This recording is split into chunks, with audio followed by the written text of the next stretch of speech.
প্রিয় বন্ধুরা, আপনাদেরকে আজকে নিয়ে যাব এখানে 350 বছর আগের একটি পাকর গাছের নিকট, যে গাছটি নিয়ে অনেক সুন্দর একটি আমাদের ইতিহাস, আমাদের একটি কাহিনী রয়েছে। সেই কাহিনীটিও আপনাদেরকে বলবো। এখন আমি এখানে রওনা করেছি। এটি হচ্ছে ঢাকা জেলার অন্তর্গত ধামরাই উপজেলার, এটি হচ্ছে আপনার এই যাদবপুর ইউনিয়নের 60টা গ্রাম বলে এখানে সবাই জানে। কিন্তু এখানকার যে সৌন্দর্য যাত্রাপথে আমি আপনাদেরকে দেখিয়ে নিচ্ছি। এই যে সেই পাকর গাছটি 350 বছর আগের সেই পাকর গাছের উদ্দেশ্যে রওনা করেছি। এখানে অত্যন্ত অত্যন্ত অত্যন্ত সুন্দর একটি দৃশ্য, যে দৃশ্যটি আপনাদেরকে আমি দেখানোর জন্য নিয়ে যাচ্ছি। এখানে অত্যন্ত সুন্দর একটি প্রকৃতির যে ঘেরা, কত সুন্দর একটি রাস্তা, দুপাশেই দেখুন বটগাছ, কত সুন্দর। আসলে আমাদের গ্রাম বাংলার কত কিছুই না এখানে রয়েছে। আমরা কিন্তু অলরেডি চলে এসেছি সেই বিখ্যাত 350 বছর আগের 350 বছর আগের এই গাছটি নিয়ে আমি আপনাদেরকে আজকে দেখাবো যে আসলে এই গাছটি আসলে কত বড়। এত বড় পাকর গাছ মনে হয় সারা বাংলাদেশে কোথাও আছে কিনা আমাদের কিন্তু জানা নেই। তবে আমি আপনাদেরকে এখন নিয়ে যাচ্ছি সেই জায়গাটা, অনেক সুন্দর। তবে যে যাওয়ার পথে আসলে এই জায়গাটির স্থানটি হচ্ছে, আমি আবারও বলি, ঢাকা জেলার ধামরাই উপজেলার অন্তর্গত এটি 60টা গ্রামের। এখানে অত্যন্ত প্রকৃতি নির্ভর, অনেক সুন্দর। দেখুন, আমরা কিন্তু সেই পাকর গাছের, সেই বিশাল পাকর গাছের কাছে চলে এসেছি। তো পাকর গাছের কাছে আসার সময় আমরা দুধারে যে প্রকৃতির যে দুধারে যে কত সুন্দর লীলাভূমি, সেটা কিন্তু আমাদের চোখে পড়ে গেল। সেটাও আমরা আপনাদেরকে দেখালাম। এখন আমরা মানে অনেকটাই কাছে চলে এসেছি। আমরা সেই বিখ্যাত সেই পাকর গাছ এখানে আসলাম। অত্যন্ত সুন্দর।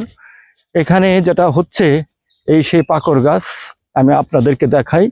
বিশাল, এই যে বিশাল, দেখুন এই পাকর গাছের বিস্তৃত, এটা কত বড় পাকর গাছের স্থান। আমি অলরেডি চলে আসলাম, আমি আপনাদেরকে দেখাই। তো আমি এখানে আরেকটি জিনিস আপনাদেরকে বলবো, সেটি হচ্ছে যে আপনার এই যে সেই বিখ্যাত সেই পাকর গাছ। এখানে কিন্তু অনেক সাংবাদিক, অনেক কন্টেন্ট ক্রিয়েটর, তারা কিন্তু এখানকার এই ঐতিহ্যবাহী এই পাকর গাছকে নিয়ে তারা বিভিন্ন কন্টেন্ট, বিভিন্ন সংবাদ কিন্তু আমাদের মাঝে সুন্দর করে উপস্থাপন করেন, ভিডিও করেন। সেই পাকর গাছ আমি আপনাদেরকে দেখাচ্ছি। দেখুন কতটা বড়, কতটা বড়, কতটাই। তো এখানে এসে একটি নোটিশ পেলাম, সেই নোটিশটিও আমি আপনাদেরকে দেখাচ্ছি। সেটি হচ্ছে এই যে এখানে বট গাছে ডালে ওঠা নিষেধ, বট গাছের ডাল কাটা অথবা লেখা নিষেধ, এবং সন্ধ্যা 6টার পর এখানে অবস্থান করা সম্পূর্ণ নিষিদ্ধ। কারণ আমি এখন যেটা বলবো আপনাদেরকে, এই বিশাল এই পাকর গাছটি নিয়ে আমি আপনাদেরকে এখন একটা কথা বলবো। সেটি হচ্ছে যে এটার ইতিহাসটা। তো আমরা শুনেছি যে এই যে বিশাল এই পাকর গাছটি, এই গাছটি কিন্তু একটা অনেক বড় একটা ইতিহাস আছে। এই গাছটি কিন্তু এত বড় ছিল না, এত বিস্তীর্ণ ছিল না। তো এই গাছটি আসলে মূলত যেটা হচ্ছে যে এই গাছটি একটি ডাল, একজন হিন্দু সম্প্রদায়ের লোক, সে কিন্তু একটি ডাল কাটার জন্য এই পাকর গাছে উঠেছিল। উঠার পরে সে কিন্তু ভীষণভাবে অসুস্থ হয়ে পড়ে। যখন অসুস্থ হয়ে পড়ে তখন উনি স্বপ্ন দেয়, উনি অনেক চিকিৎসা করতেছিলেন, কিন্তু কিছুতেই উনি সুস্থ হতে পারছিলেন না। তো এর জন্য সে অনেকটাই আসলে একেবারে মৃত্যুশয্যায় হয়ে পড়েছিলেন। তখন উনি স্বপ্ন যুগে দেখেন যে এই পাকর গাছের আশপাশে বলতে পাকর গাছের সাথে একটি মন্দির স্থাপন করে যদি এই গাছের নামে পূজা করা হয়, বা এই গাছে যদি করা হয় তাহলে সে সুস্থ হয়ে উঠবে, এবং উনি কিন্তু তাই করেন।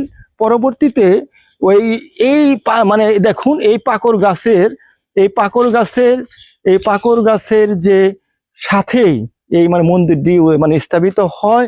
এখান থেকে বিভিন্ন মানে প্রজা মানে হিন্দু সম্প্রদায়ের মানুষ এখানে এই গাছের নিয়ে করেন, মানে পূজা পালন করেন। এবং এভাবেই করে কিন্তু এই পাকর গাছের পাশে এই মন্দিরটি স্থাপিত হয়, এবং ওই মানে এভাবে করে আসছে। আর এই গাছের বয়স কিন্তু আপনার 350 বৎসর, 350 বছর।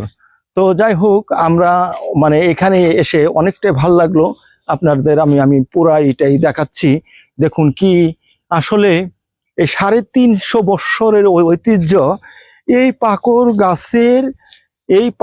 গাছের যে বিষয়টা, সেটা কিন্তু একটা আধ্যাত্মিক এবং একটা অন্যরকম বিষয়। যে কারণে এখানে কিন্তু সন্ধ্যার পরে কেউ কিন্তু এখানে আসলে করতে পারে না। দেখুন এখানে যে দেখুন পাকর গাছের সমস্ত কিছু আপনাদেরকে দেখাচ্ছি।